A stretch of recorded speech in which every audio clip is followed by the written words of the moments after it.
Let's talk WNBA, y'all. It's your boy, Rick Kamla. We are the Fantasy WNBA today. We bring you a WNBA show. I know, it's awesome. So opening weekend just went down and all kinds of cool stuff to break down.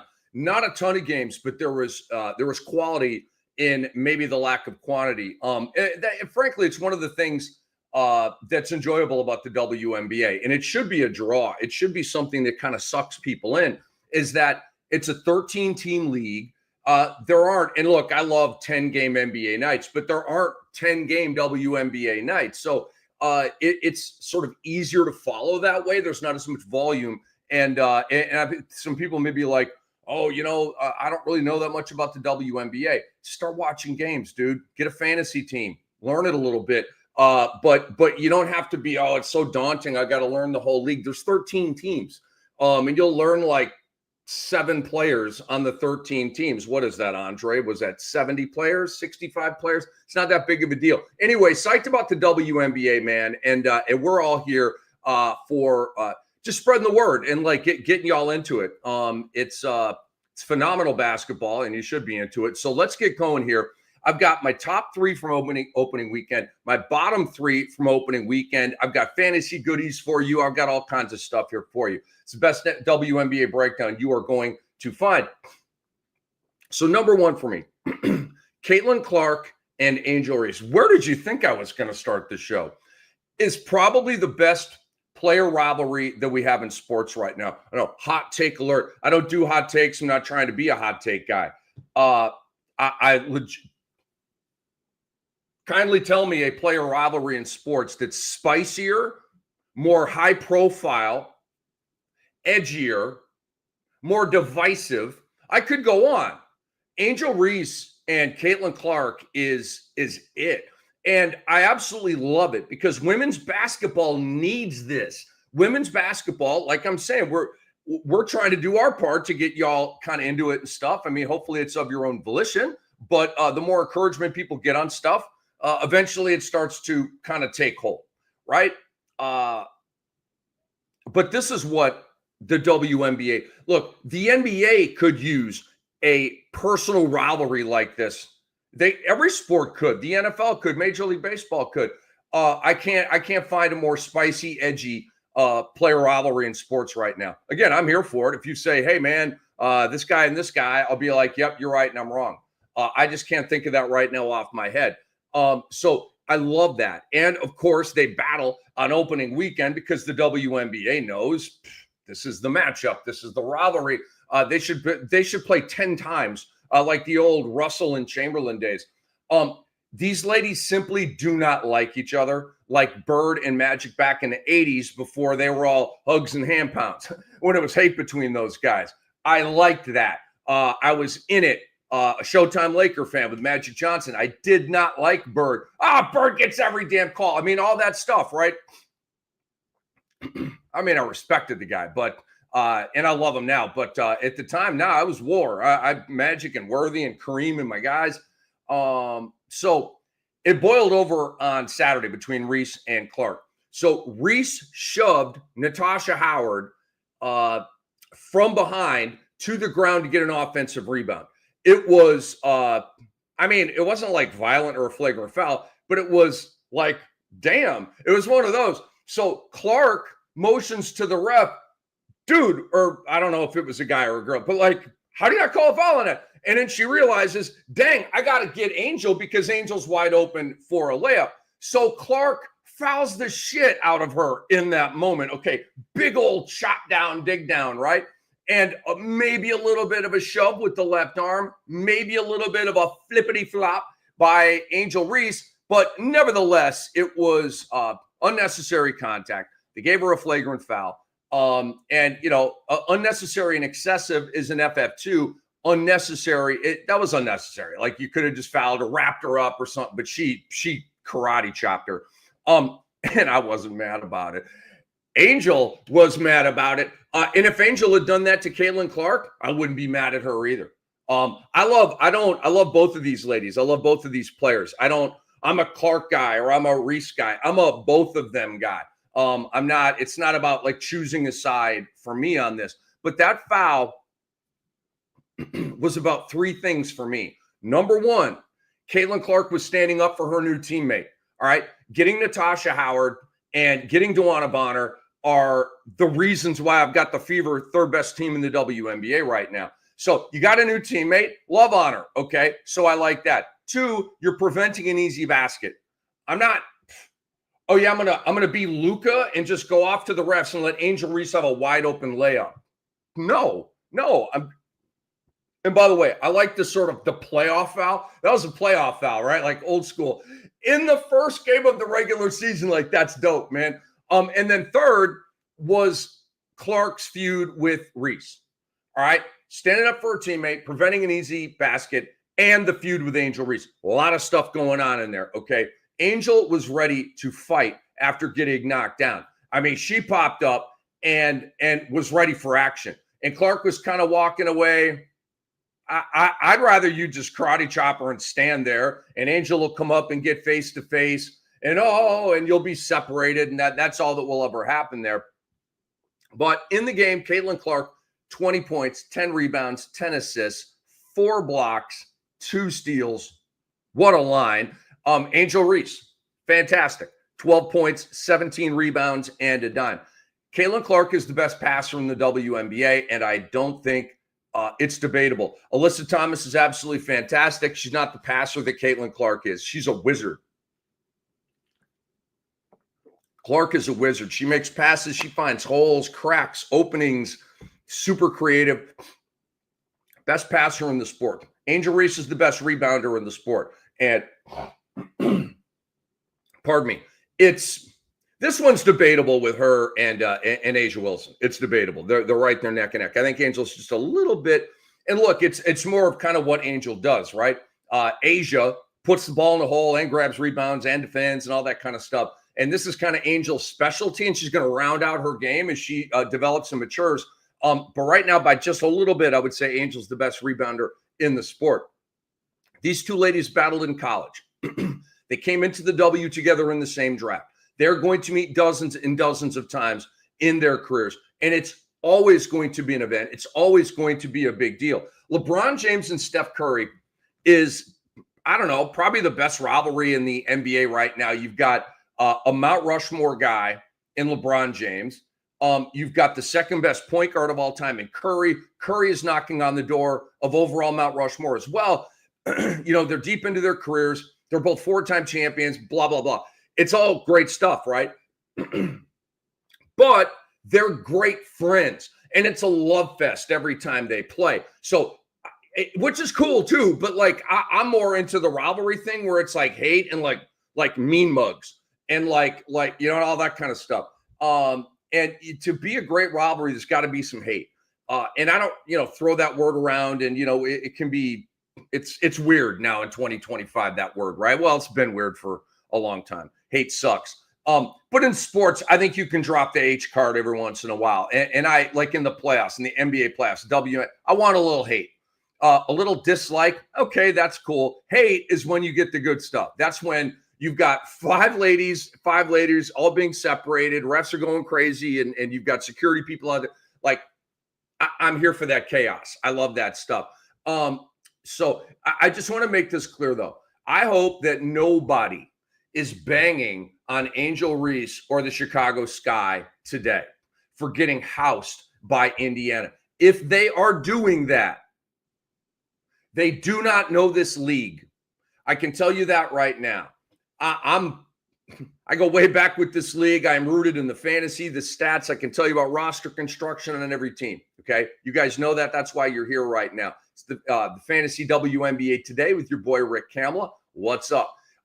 This is a mismatch. Indiana is built to win a chip right now. Chicago is still in rebuilding mode. They don't have it all figured out. They're still like at least 2 pieces away. Indiana is just a couple of years of making a playoff run together away. They're just not at the Liberty level and the Lynx level right now, but they're very, very close. And they might get there this year. But Chicago is on the playoff bubble, and the Fever are on the championship bubble. So anybody banging on Angel, you got to be more competitive than that. You got to stay in the game. I don't know what the hell they're saying, but if they're saying any of that stuff, just scoff and move on and say, my boy Cam told me they don't even know the league, man. It'd be like Denver housing Washington in the NBA. And I know Poole beat them with a shot and all that, but just hear what I'm saying. Like Denver and Washington, or OKC and Washington, like they're on two different mountains. Okay. So I'm telling you right now, the big three here from opening weekend, the top three for your boy. I'll get into the bottom three here in just a second. I told you. Do you guys know where I'm going with this? Kelsey Plum, baby. Kelsey Plum's spite season had an explosive start against GSV on Friday. 37 points. He said, it's GSV. They're an expansion team. I get it, dude. 37 points in a WNBA game is a bleep load, okay? I mean, that's like a 47 in the NBA. It's a huge game. She was 11 of 19 from the field, 4 of 6 from deep, 11 of 11 from the stripe, played all 40 minutes in the game. It's on. So the Sparks want to know at that point. Cam Brink didn't play. Don't know when she's coming back. But my number one offseason narrative for the entire WNBA was that the Aces made a mistake trading Kelsey Plum and then, moving in Jewel Lloyd and that whole thing. And that take looked pretty good after the opening weekend. All right, Plum goes for 37. Jewel Lloyd, God bless her. I'm not mad at her. It's not her fault. I just don't like the move by Vegas. And I'm not going to bang on Jewel Lloyd. I like Jewel Lloyd. I respect her. She's probably a future Hall of Famer. She had 5 points on 2 of 10. All right, and the Aces lost their first game. So, and then last night, Sunday night, the Sparks took an L to the Minnesota Lynx. Plum came back to earth. She had 18 points, 5 assists, a steal, shot 5 of 14. I mean, 18 and 5's nothing to, sneeze at or whatever. But anyway, there you go. This is something I'll be tracking and talking about all year. I'm a huge Kelsey Plum guy.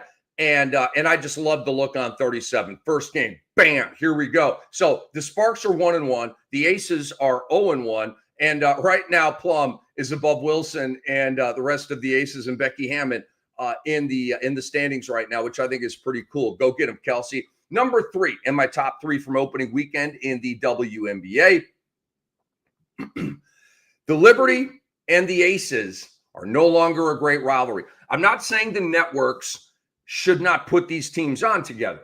Not saying that. I'm okay with them having a high-profile showdown on national TV on opening weekend. All good. It'd be like the Eagles and the Chiefs meeting in the NFL, like they played in the playoffs. They're big-time teams. They've been knocking on the door, blah, blah, blah. The Aces can't beat the Liberty right now as constructed because on the Liberty, you've got 3 like monsters. Natasha Cloud, and we'll get to her in a minute. She had a great opening game. You have Phoebish, and so you got all that. With Vegas, you got Jack. Boy, pardon me. In Vegas, you got Jackie Young, you got Chelsea Gray, and you've got Jewel Lloyd, you've got Asia Wilson. To me, it's just different when you talk about right now Aces and Liberty. So, Asia was fantastic in this game, but Breanna Stewart put any worries that I had about the meniscus surgery to bed. 25 points, 8 rebounds. She was Stewie. Jonquel Jones, fantastic, 17 and 10. Natasha Cloud in her Liberty debut, 22, 6, and 9 with 2 blocks and 3 steals.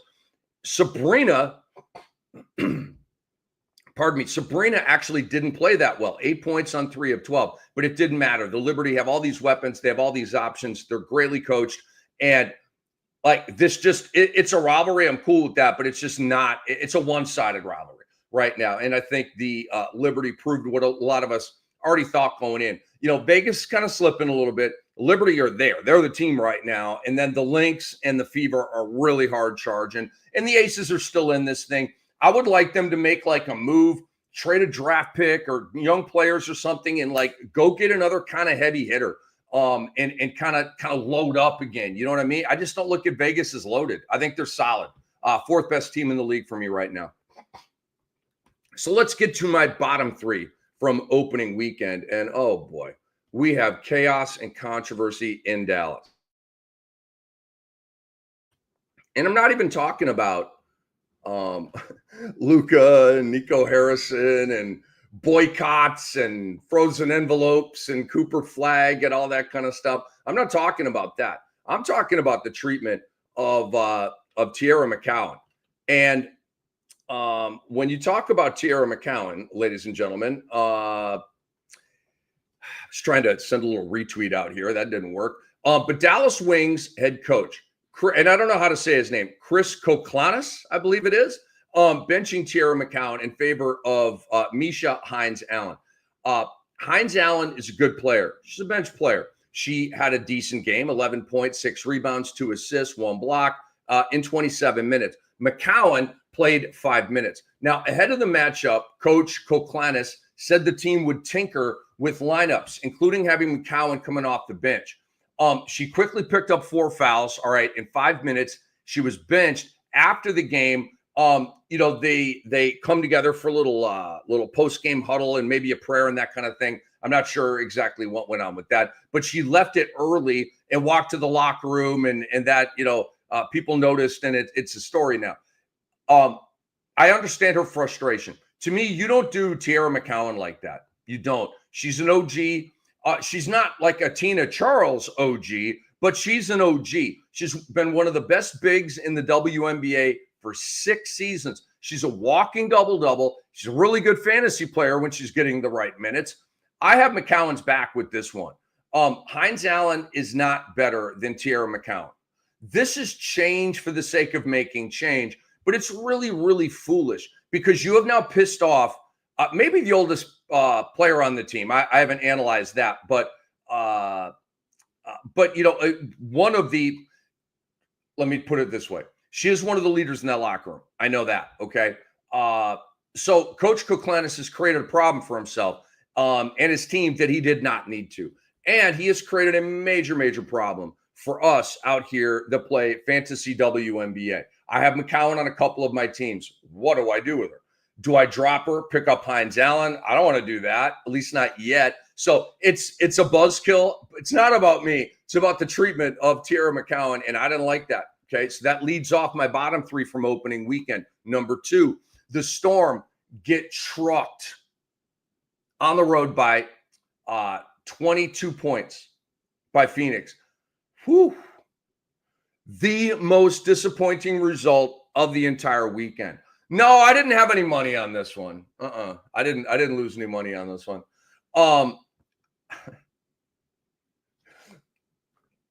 The Storm were 3.5 or 4.5 point favorites in this game. And I'm like, Phoenix is going to be weird because no Kalia Copper, no Natasha Mack. Diana Taurasi's playing tennis or something right now, on vacation in Venice or something. Good for her. DT, we love you. Brittany Griner is in Atlanta. How is Phoenix going to, win, cover, all that kind of stuff? And I've told you guys, I don't really like Seattle that much this year, but I'm like, damn, how? So that, like, I still don't know how that happened. I still don't know. Like, I just don't. I can't. I think it's a sign that I was right. Like, Seattle is like just a team right now. Dude, you get drilled by 22. They don't have Kalia Copper, a top 10 player in this league. I just, please help me make sense with this one. Please help me make sense with this one. Gabby Williams, Izzy Magbagor, each shot 1 of 9 in this game. They combined for 6 points in 54 minutes. Gabby, you're my girl. I'm not giving up on you. But damn, you let me down. And so did Izzy. Malonga, by the way, Dominique Malonga, the hot shot, Wemby comp, 2 overall pick and all that. She played 10 minutes. Like, what is that? You're getting destroyed by 22 points, and all you have is 10 minutes for Malonga? What is that? So rotations change. Coaches see stuff and then are like, okay, make a change. So that none of this is like who they're going to be or like wash, rinse, repeat, any of that. But that was weird. Very weird. By the way, Nneka Agumike and Skylar Diggins, they did their jobs and were fine. And then lastly here, guys, and I think this might be a bonus one, Arike Ogunbowale and Paige Beckers in their first game together, that wasn't it. All right, no criticism here, just making an observation and a rather obvious one. Paige Beckers, in her debut, had 10 points, 7 rebounds, 2 assists, did not shoot well. She shot 3 of 10. Arike had 16, had 4 assists, shot 4 of 12. They combined to shoot 0 of 5 from 3. They need to score 40 or 45 every night combined for Dallas to have a chance. And obviously that did not happen. But you know, that's kind of what's up with them. They really need to take off scoring. So think about it. You got to score 40 to 45. You have 26 in this one. So you're about 15 off of where you need to be. They lose the game by 15 points. It's pretty simple math here. Now, don't jump to conclusions. Oh, Paige Becker's overrated, blah, blah, blah. Don't do that, because the Minnesota Lynx are, they might win the championship this year. They almost did last year. Cheryl Reeve's an awesome coach, and she knows how to scheme up these hot shot scores. So when you're playing GSV and Washington, and they're going to pile up stats and do their thing, man. But it was not there out of the gate. All right, speaking of the Lynx, my Kammy of the week, first of this WNBA season, which we're so proud to be covering for you here on Sports Ethos. I am Rick Kamla. We are the Fantasy WNBA today. Let me see if I can get this retweet out here, Andre, and let the world see this on Twitter. Oh, it's not Twitter anymore. That's right. The worst name change of all time. Something's going wrong and not letting me tweet out. So that sucks, but no idea what's happening there. Nafisa Collier is my Kammy of the week.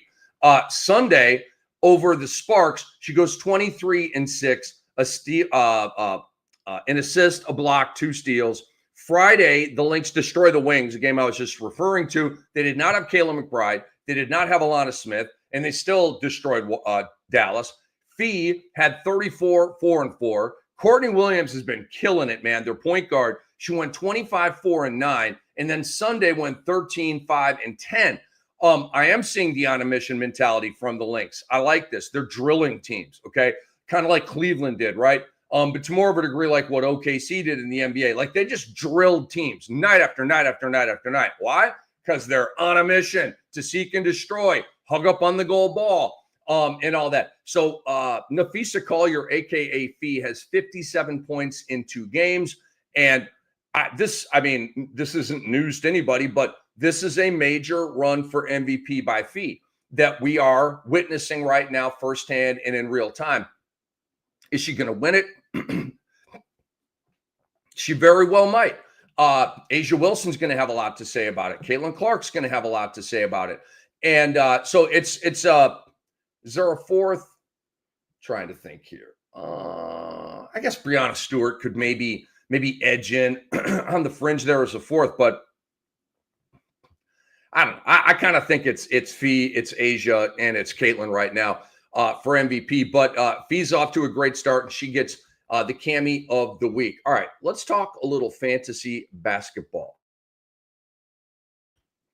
here on the Fantasy WNBA today with your boy Rick Kamla. What's up, everybody? Let's talk WNBA. So off the waiver wire, Misha Hines-Allen. I went through some stuff on Sunday night, and she was not available in any of my leagues. So I'm just putting this out here just in case.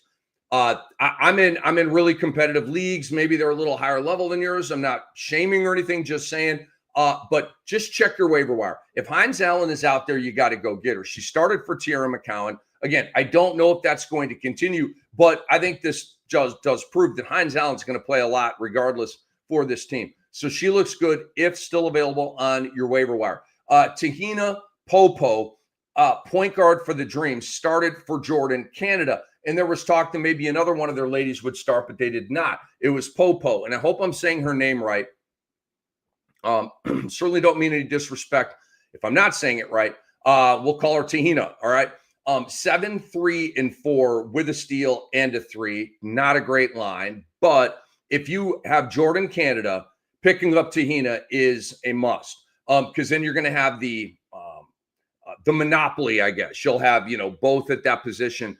And I think that's pretty clutch to have, because Canada's going to miss 2 weeks, a month. I don't know how long she's going to be out. But we're waiting on, okay, who's going to be the starting point guard for Atlanta? It's Tahina, so go pick her up. Shug Sutton, what a name. She is the starting point guard for the Mystics.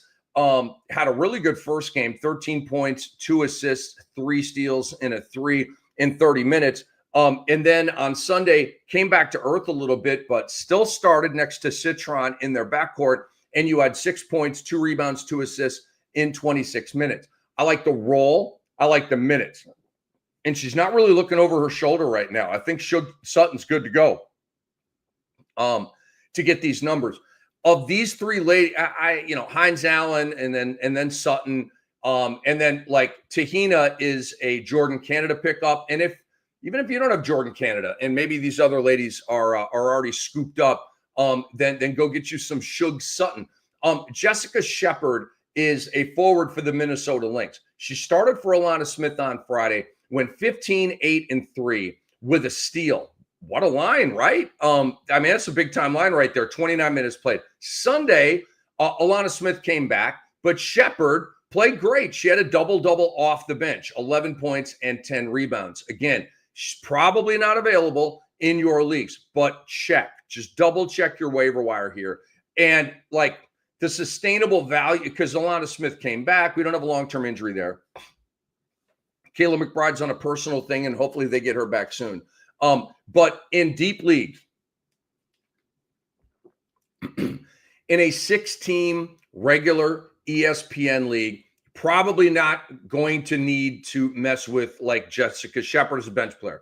If you're in a 10-team WNBA league, I can tell you right now that she's going to be a very valuable player as the season goes along.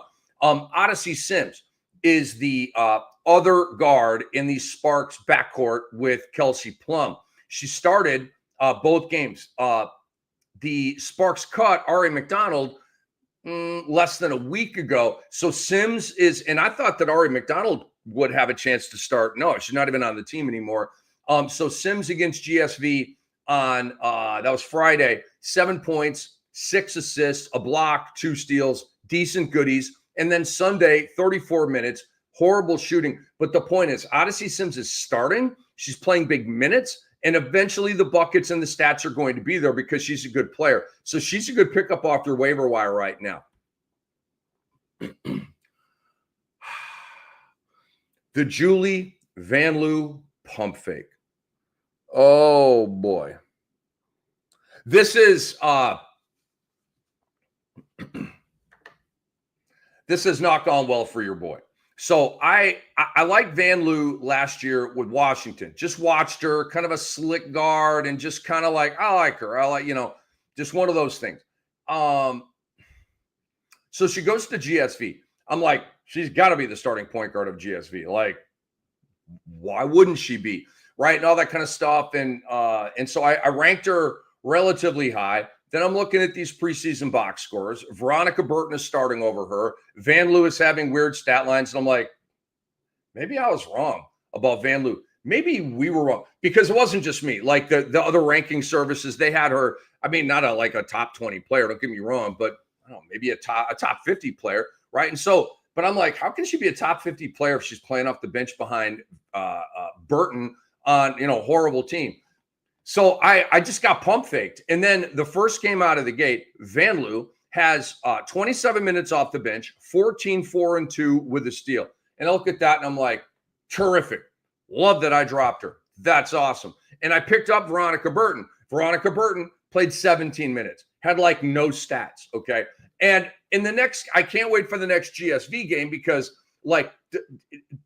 is this Vanloo's position? Or does Burton, after maybe a bad game, flex? And she's more of a defensive-minded point guard, and Vanloo is an offensive-minded point guard.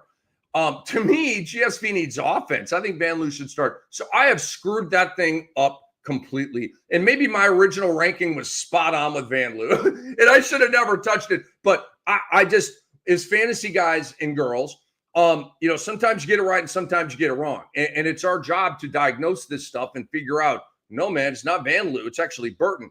So she's starting, but and then the minutes were 17 for her and 27 for Vanloo. My head is spinning. It's very, very strange. But if Van Loo was dropped in your league by a dummy like me, go get her. All right. That's the end game here. Go get Van Loo. I don't know. I kind of jumped the gun too soon on that. Courtney Vandersloot, okay, is the undisputed starting point guard of the Chicago Sky. 4 points, 4 rebounds, 5 assists, 1 steal, 29 minutes. Again, you're playing the Fever, a fantastic team. You got housed, and it is what it is. Haley Van Lith, very disappointingly for a lot of fantasy managers, played 4 minutes in their opener. That role will expand, but that was a buzzkill coming out of the gate. I kind of eventually see Sloot and Van Lith sharing that point guard position in a timeshare. Right now, it's Sloot's. If she happens to be out there on waivers, I would go get her right now. And then lastly here, JC Sheldon. She is a guard for the Connecticut Sun. She's a young hotshot. She was highly drafted last year, I believe. It might have been the year before, but I'm pretty sure it was last year. And already bouncing around here. She's on Connecticut, and they're in rebuilding mode. They need guards. She started in the preseason. She has started here in the regular season. She had 11 points, 2 rebounds, no assists. That was weird. But she committed 6 fouls, but played 30 minutes. JC Sheldon's probably on your waiver wire. She is going to be a starting guard in this league, which automatically makes her a pickup. And I think she's got talent, and so she could do something with that opportunity. So JC Sheldon is and she should be available in most of your leagues. But I like going to get a little JC Sheldon. I wanted to talk about some pop players, and I've got some injury buzzkills here as well. But first, let your boy Cam take a little drink of water. So many cool performances over the weekend. How about the Washington Mystics, by the way, getting off to a 2-0 start? You know how they've done that? Brittany Sykes is killing it. Brittany Sykes had 22 points and she was one of my top sleepers. You know this. Brittany Sykes, 22 points on 20 shots in 37 minutes in their first game. Then she came back yesterday with 27 more. Brittany Sykes has been one of the best players in the WNBA so far. Like we said, somebody's got to score on a terrible team. And they're not terrible right now. They've won 2 games, but I think over time, losses are going to start to come in, and you're going to start to see the Mystics be the Mystics that we thought they would be. But Brittany Sykes, we shout you out. She is on her way to having a marvelous fantasy season. Alicia Gray of the Atlanta Dream, 25, 8, and 7, folks, in her first game. Way to get off to a great start there. Tiffany Hayes of GSV, again, another one of my favorite sleepers. Told you all about her. There's going to have to be somebody scoring on a bad team. That's Tiffany Hayes.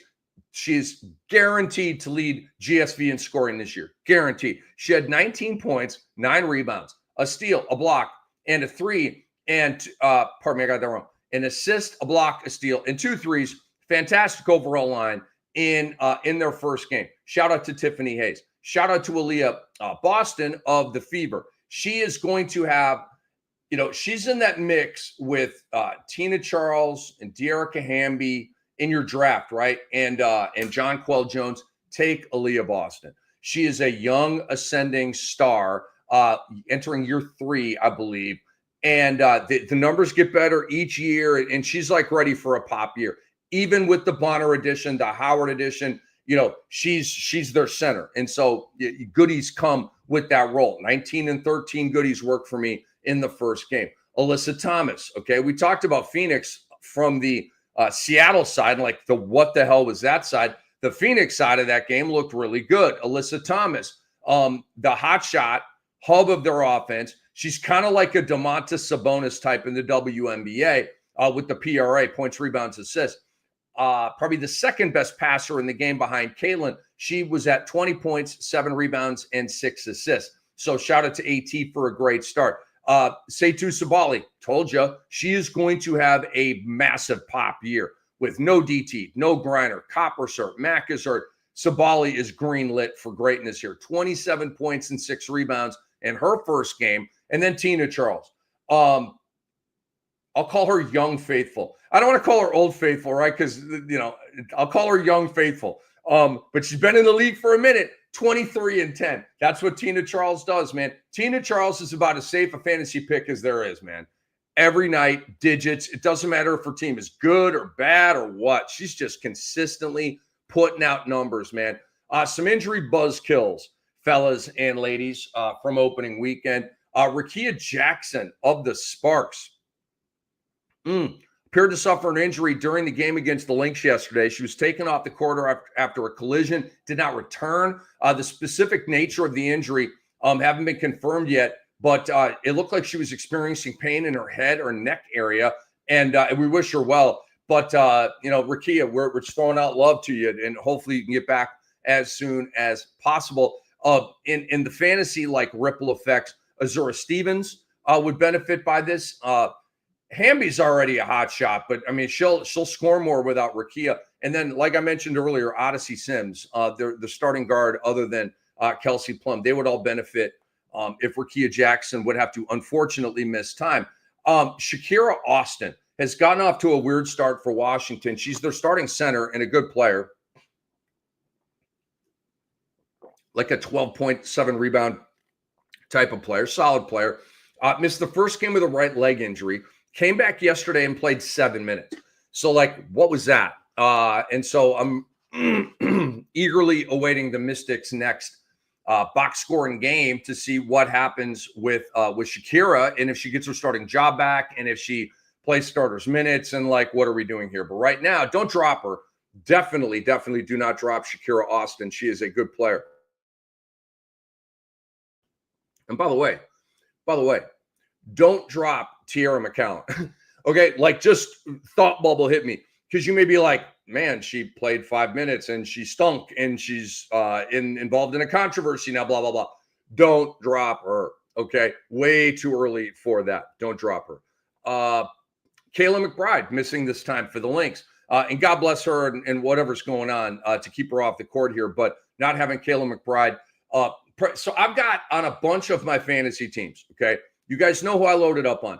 Natasha Mack, one of my favorite sleepers. She's out for several weeks. Kalia Copper, not a sleeper, but a second-round pick in a 10-team draft, a third-round pick in a 6-team draft for me. Every single time, I have a ton of investment in Kalia Copper. She's out several weeks. And then Kayla McBride, who isn't out several weeks, but who knows? So ESPN only has one IR spot, which sucks. So I'm going to be taking L's here early on because I can't cut these ladies. I have to keep them, and I'm just going to miss out on man games and take, hits while somebody else is hitting me with a 20 and a 27. I'm hitting them with a 0. So it sucks. I'm really in it right now from a fantasy perspective. Do I drop Natasha Mack? I don't want to drop Natasha Mack. It's a long season. ESPN, you got to figure that out, man. Like, one IR spot, and their response would be, well, we want a more fertile waiver wire. I want to keep the team that I drafted intact. How about that? That would be my pushback on that. So I'm in it, guys. I have been hit hard by the injury bug here early, and it is what it is. I'll navigate it and hopefully still be able to win a bunch of chips. But Kalia Copper being out is just like, it's a dagger. It's not the stake to Dracula's heart, though. Your boy Cam is Dracula. You can't take me out. Hey, shout out before we get out. You may be like, dude, you haven't really talked a lot about A'ja Wilson on this show today. I saved the best for last. She's the best player in the WNBA, 3-time MVP, 2-time champ, all that stuff. God bless America. She had an amazing game. So the Aces get fair to partly destroyed by the Liberty. A'ja Wilson, 31 and 16, 3 assists, a block, 2 steals. Another one of my big offseason narratives and fantasy questions, can she score 27 points per game again? Because it had never been done before she did it last year. Can she do that again? Can she have another season like that? And I said, I got to bet against that because it's not an A'ja thing. It's a Cam historical thing where I fade everybody coming off of an act of God year, a one-of-a-kind year. I just, Mahal, you're not going to do that again. History tells us you're not going to do that again. It's one game, but 31. Damn, dude. Damn.